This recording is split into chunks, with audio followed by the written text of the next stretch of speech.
Assalamualaikum warahmatullahi wabarakatuh. Jumpa lagi dengan saya Kak Bud di segmen terbaru jadi channel YouTube Kak Bud. Ya, kita bercerita mengenai kisah-kisah api unggun ya. Kali ini saya akan membawakan cerita. Oh iya, sebelumnya mohon maaf, minggu kemarin itu hampir seminggu ya saya nggak upload.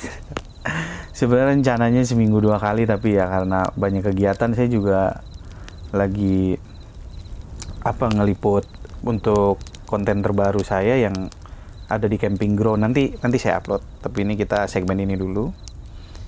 Cerita ini adalah kisah nyata dari teman istri saya ya, yang kita sebut saja bernama Laras. Kejadiannya ini nih di tahun 2005, lebih tepatnya pada bulan Desember tahun 2005. Pada saat itu Laras nih baru aja diterima kerja di salah satu department store yang sangat terkenal di mall, satu mall yang terbesar ya, hampir salah satu mall terbesar di sekitar Jakarta Barat. Laras nih diterima kerja sebagai kasir di department store tersebut. Singkat cerita, selama 1,5 tahun bekerja di sana, Laras intens didekati oleh pria. Nah, ini jadi dari mata turun ke hati nih ya, sering ketemu, akhirnya dideketin. Masih satu tempat kerja, yang juga bekerja di departemen store yang sama. Pria ini bernama Rio. Nah, Rio ini dari divisi men's. Dia adalah sales ya, SPB, Sales Promotion Boys. Kedekatan ini terjalin karena Laras sering menjadi kasir di lantai 3.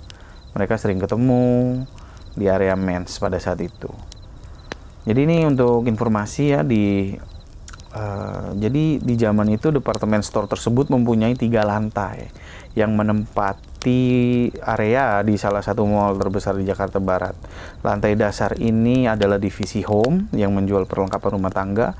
Lantai 2 ada divisi woman dan beauty yang menjual perlengkapan wanita. Dan di lantai 3 ada men's and children yang isinya kebutuhan pria dan anak-anak.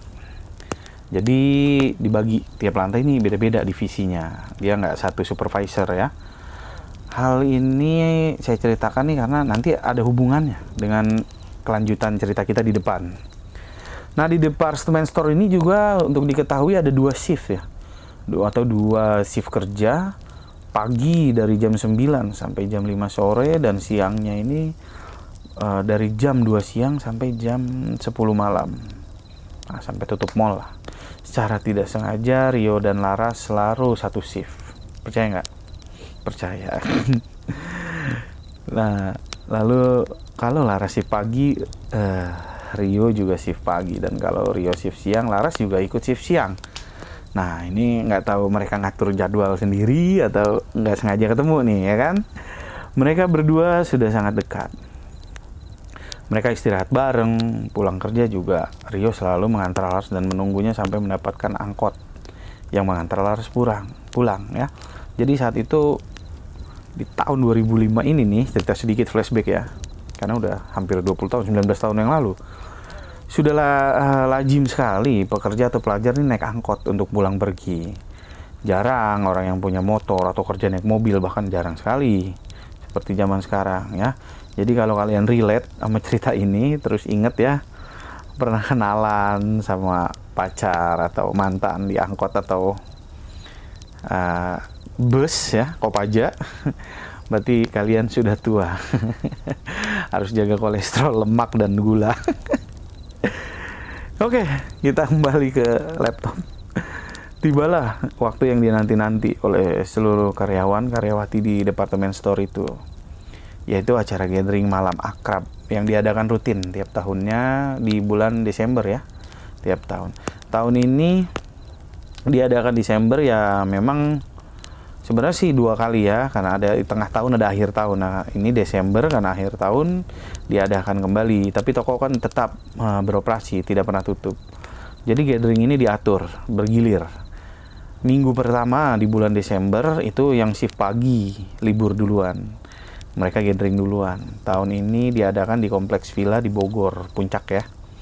Sementara semua karyawan-karyawati di shift pagi tersebut ikut liburan, maka hari itu seluruh karyawan-karyawati yang shift siang ya, lembur. Mereka kerja double shift untuk mengisi kekosongan karyawan yang lagi libur itu. Dan besoknya setelah lembur, mereka masuk pagi lagi. Karena yang pulang gathering akan menggantikan mereka saat masuk siangnya gitu. Kegiatan gathering pertama berjalan lancar. Laras dan Rio kebagian gathering di minggu kedua nih, di bulan Desember itu. Dan masih sama diadakan di villa yang di Puncak Bogor itu. Mereka berdua sangat senang karena bisa melepas penat dari rutinitas kerjaan tiap hari. Ya tahu-tahu ya, kerjaan zaman sekarang kan, zaman dulu ya ini mah ya. Tapi nggak jauh beda sih, sama berat juga. Jadi butuh healing-healing lah. Dulu belum ada tuh istilah healing 2005 itu. Apa namanya? Piknik ya. Piknik. Laras dan Rio ini nggak bisa satu bus dan nggak bisa satu villa karena bus dan villanya ini udah SPV-nya yang ngatur masing-masing, sekelompok sesuai dengan divisi. Jadi selama perjalanan dan di villa mereka dengan sangat berat hati harus terpisah. Nggak bisa nih bareng-bareng nih. Enak aja udah tiap hari di kerjaan bareng-bareng, liburan mau bareng-bareng juga. Mau jadi apa kalian? Sehabis acara puncak, nah gathering ini kan ada acara puncak malam akrab, sama-sama ya. Mereka janjian nih. Setelah malam puncak kan ada acara masing-masing lah, divisi masih kumpul-kumpul juga. Tapi mereka nggak ikut, mereka janjian berdua. Ayo kita makan jagung bakar ya. Terus akhirnya mereka ketemu tuh dari villa masing-masing. Villanya masih satu komplek, tapi nggak beda bangunan. Nah, akhirnya mereka ketemu berdua. Walau sebenarnya acara masih ada nih, acara yang rame-rame. Ada api unggun, ada barbekyuan. Tapi Laras dan Rio lebih milih berdua aja. Karena udah nggak tahan kali ya. Udah, aduh ini enak banget, puncak, dingin, Bogor, liburan, villa ya kan.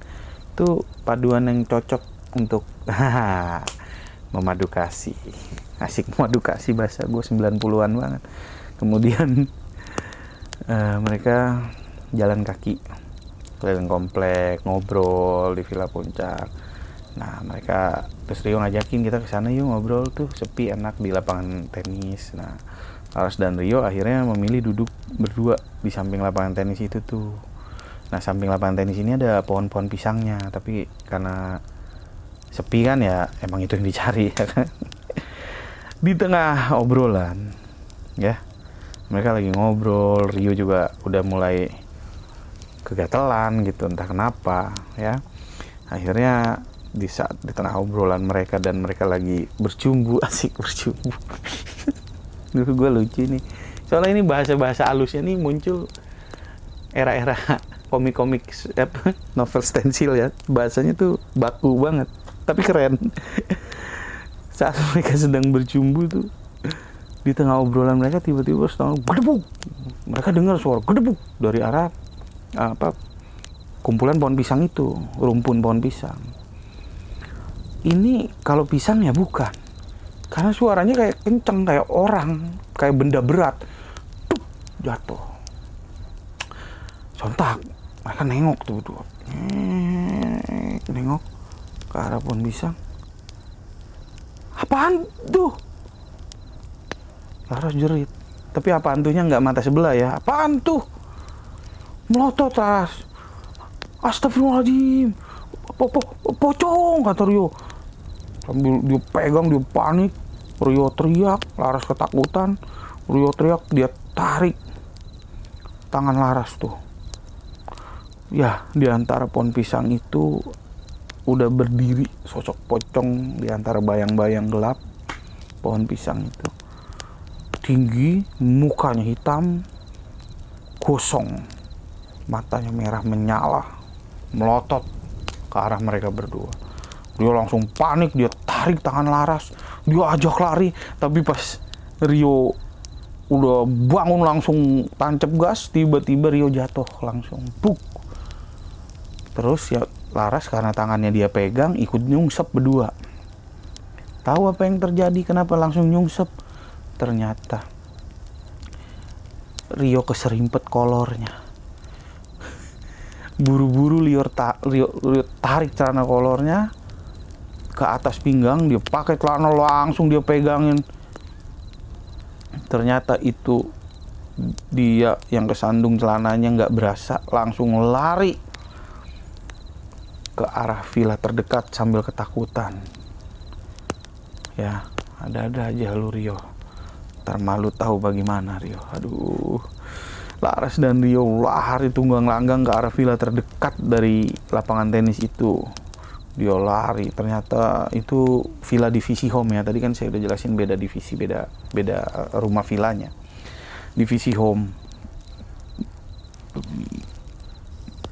Rio langsung ngetuk dengan kencang sambil teriak, "Woi, tolong bukain, woi. Woi, tolong. Dia gedor pintu villa orang. Kemudian dari dalam anak-anak divisi home tuh buka beberapa orang. "Lu kenapa lu?" Dia langsung nyuruh Laras, "Udah masuk dulu." Laras masuk, udah masuk. Dia masuk, dia kunci pintu villanya. "Apaan sih lu berdua? Kayak dikejar setan aja lu. Ganggu lah." "Kaget gua," kata anak home. Yang lagi nonton TV pada nengok ke dia semua. Ada yang udah sebagian di kamar leha-leha. Akhirnya bangun orang digador pintu villanya Mario. "Nah, kenapa sih lu berdua?" tanya yang lain. Rio dan Laras kompak jawab, "Itu ada pocong." "Hah, pocong? Yang bener lu." Terus semua lah langsung sontak lihat ke jendela, ada yang buka hordeng. Temennya, "Mana coba?" Dia buka kan. Nah, nama orang penasaran kan biasa ya. Orang perindapan tuh suka penasaran. Ada bahaya dia harus lihat dulu, dia harus nonton dulu. Ya, itu bagus juga sih. Dia buka, ternyata bener semua melotot. Panik dah tuh satu ruangan. Lompat, ada itu pocong melotot di luar jendela coy. Muka gosong, mata merah, lagi melotot ke arah dalam villa. Tok. Pintu yang dikunci itu ada yang tok, bunyi tok. Jendela ditutup, lari semua panik. Menutup jendela, ada yang lari kamar, ada yang masuk pakai bantal, ada yang bergumpal di selimut. Tapi suara ketokan pintu itu nggak berhenti, ada aja tok. Aduh, sambil panik tuh ada anak di situ bilang, "Woi, bilang ke divisi lain, kabarin SMS, jangan buka pintu villa. Kalau ada yang ketok itu jangan dibukain, lihat dulu, takutnya pocong." Terus setelah itu ada yang ngambil HP, terus dia SMS tuh. Waktu itu masih SMS ya, belum ada internetan tuh. Tahun itu tuh internet hanya ada di komputer. BBM pun belum lahir kayaknya tuh. Belum. Untuk memperingatkan temennya tuh, dia SMS. Tuk. Masih aja tuh. Diingetin, jangan buka pintu, takutnya teror pocong. Villa kita di teror pocong gitu, SMS-nya gitu. Ternyata teror pocong itu nggak sampai situ aja. Ini kan villa kondisi di divisi kasir ya, di villa yang berbeda. Saat itu mereka lebih banyak wanita ketimbang laki-laki. Jadi mereka semua yang wanita memilih tidur di ruang tamu bebarengan, goleran di kamar rame-rame. Bukan kamar, goleran di ruang tamu rame-rame. Ada kamar nggak dipakai karena mereka lebih milih tidur bareng-bareng. Nah, sementara laki-laki dan SPV di kamarnya. Keadaan mereka semua yang di atas sudah hening. Nah, kamarnya ini ada di atas. Karena sudah pada masing-masing bersantai di kamar sambil ngobrol-ngobrol, paling nunggu acara lagi gitu. Tapi di bawah sebagian kasir wanita ada yang lagi masak mie instan. Dan masih sebagian memilih bermain game monopoli rame-rame. Nah, Mbak Evi yang lihat handphone sambil masak mie tiba-tiba teriak, "Woi, teman-teman, kalau ada yang ketuk pintu jangan dibukain. Ini tadi si Laras SMS gua, katanya dia lagi ngungsi di Villa Home, ada teror pocong," katanya. Mbak Evi itu teriak, ada di depan yang "Telat Mbak Evi," teriak Rosi histeris. Rosi nih teriak, "Telat Mbak Evi, itu Mbak," teriak semua.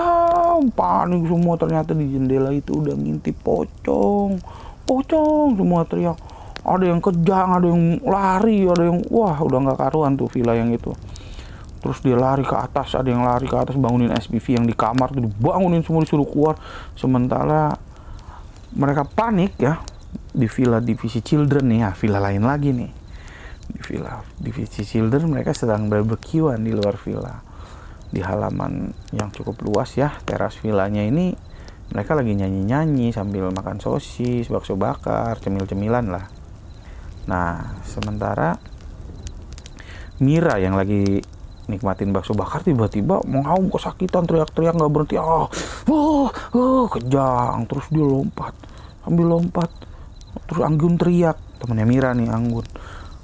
Mir, lu kenapa, Mir? Dia megangin Mira. Mira nggak bisa dipegangin, dia lompat-lompat, tangannya kuat kaku. Dan tahu lompatnya kayak apa? Kayak gerakan pocong, guys. Gerakan pocong dua kaki. Kanan kiri.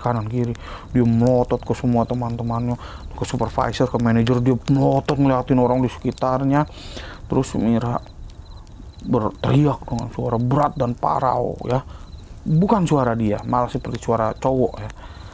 Suara asli Mira itu nggak gitu, dia cewek lembut. Dia bengali sia, jalan mata boga ka isin, ngarusak bumi batur, aing tertarima, belogok sia, bereskan bumi aing tertarima gitu terus. Dia ucap Mira gitu, aing tertarima terus. Seperti sambil lompat dia gerakan pocong, keadaan kacau, yang lain takut, ada yang megangin Mira segala. Divisi Children nih kacau, ada yang nangis, udah nggak, ada yang ikut kejang, ada yang udah nggak bisa gerak melongo.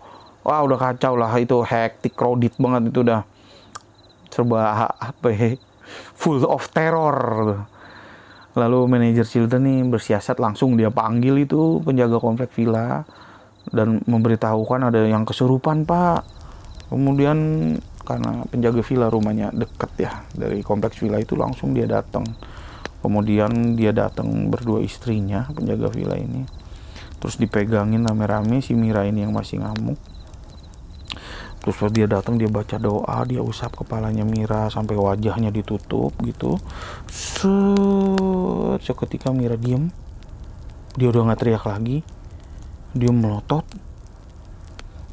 Tapi masih sakit, tapi nggak teriak. Tapi dia berbicara. Kali ini agak pelan nih, nggak teriak lagi. Terbalik, eta budak ngarusak bumi orang tertarima. Serahkan eta budak berdua orang.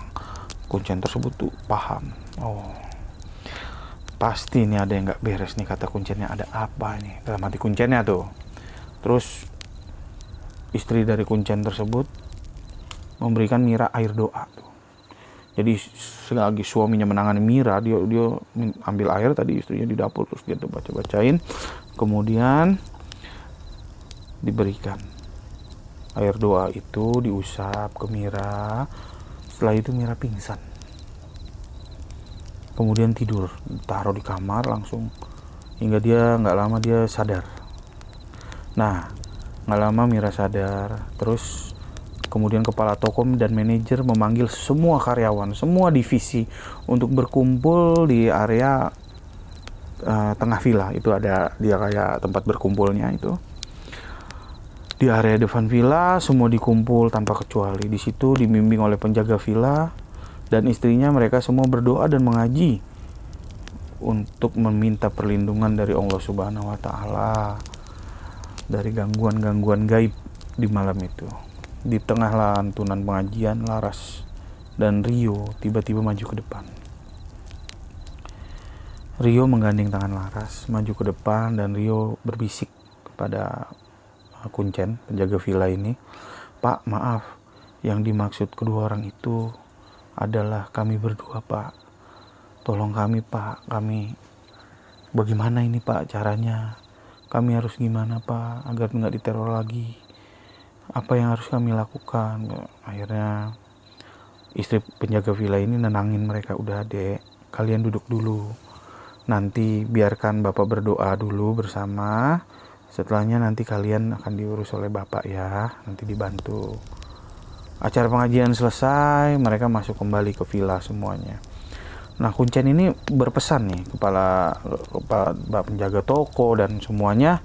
Kuncen berpesan kepada mereka jangan bertindak, berbuat atau berkata yang tidak baik di area villa tersebut. Kemudian mereka semua mengiyakan dan kembali ke kamar. Sementara Rio dan Laras nih tetap di situ nih bersama beberapa SPV dan kepala toko dan manajer. Ria dan Laras menceritakan nih kejadian semua tadi yang di lapangan tenis sampai mereka lari ke villa divisi lain itu. Teror pocong itu mereka kemudian disuruh oleh Kuncen untuk membersihkan area yang sudah mereka kotori, yaitu di samping lapangan tenis di antara pohon pisang. Sebenarnya Laras nih udah takut banget, udah nggak mau ke situ tuh, tapi akhirnya dia dipaksa Rio dan Kuncen pun menenangkan. Kuncennya juga udah nggak apa-apa, kita temenin, udah nggak ada gangguan ya, insya Allah berdoa aja. Laras sebenarnya takut, dia masih trauma ngelihat mata pocong hitam melotot ke arah dia. Aduh, akhirnya sesampainya di tempat lapangan tenis tersebut, nah sampai pohon pisang itu mereka suruh bersihin tempatnya, suruh sapuin, suruh bersihin, terus siram dengan air doa. Dan kalian dengan bersungguh-sungguh minta maaf kepada penghuni tempat tersebut. Kemudian mereka masing-masing disuruh mandi bersih, setelah itu berwudu dan sholat tobat. Setelah itu di malam itu juga nih mereka disuruh, dingin di puncak. Setelah itu tapi alhamdulillah nggak ada lagi gangguan guys dari pocong hingga mereka kembali pulang di pagi harinya meninggalkan villa tersebut. Namun sebelum pulang mereka dan SPV masing-masing datang ke Kuncen dan berterima kasih dan minta maaf sudah merepotkan. Kuncen pun berpesan kepada mereka agar tidak mengulangi kesalahannya lagi.